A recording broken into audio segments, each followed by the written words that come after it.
Semalam, Timbalan Perdana Menteri mengatakan kedatangan Trump ke Malaysia adalah keputusan bersama pemimpin ASEAN. Betul tu.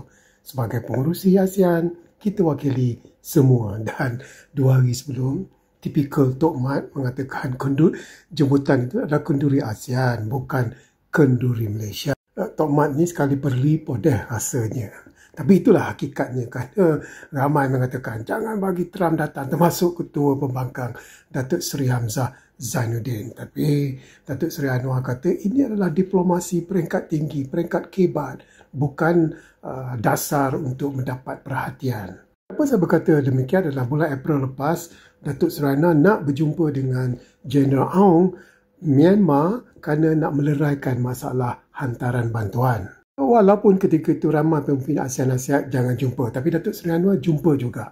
Dan 2023 ketika persidangan APEC di San Francisco, pucat lesu muka Presiden Biden ketika itu bila Datuk Seri Anwar berucap dan mengaitkan isu Gaza di persidangan APEC. Dan ketika pertemuan gencatan senjata Thailand-Kemboja, Datuk Seri Anwar memanggil wakil China, wakil masyarakat, duduk kat belakang tu, demi perguna kedua-dua kuasa besar ni untuk memaksa Thailand dan Kemboja dikatakan menerima gencatan senjata. Jadi Trump datang ke KL, kita tuan rumah, saya confident Datuk Seri Anwar boleh melakukan sesuatu yang tidak terduga. Perhatikan hujung bulan ini.